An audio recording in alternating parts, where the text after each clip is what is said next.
What has working internationally taught you about communicating across cultures?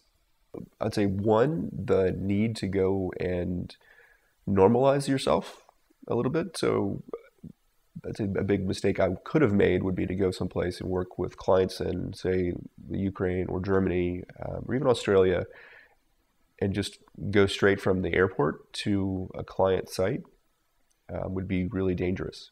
And so I think you kind of go back to Margaret Mead and the necessity to go and spend time just sitting in a culture and waiting until there are no big surprises. And so I'd say that working internationally and working on site internationally for, say, 6 to 8 weeks gives me more time to truly start soaking up the situation and how the culture, the current state of it.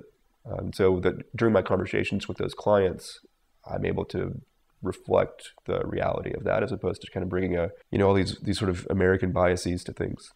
And secondly, I would say that I can rely on the fact that we're all ultimately human, and a lot of communication isn't necessarily done purely through a cultural lens. So you can really appeal to, I'd say, the more general kind of human conditions and needs. So you can kind of have a conversation that's not framed in ways that is largely culturally dependent.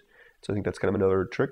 And then I'd say three, the language of business in some ways tries, depending on the field, to depersonalize and sort of decontextualize things at times. And so you can do that, but of course you have to be able to eventually go back into an applied kind of human user-centered language at some point. So business itself has its own culture and language that, while it's kind of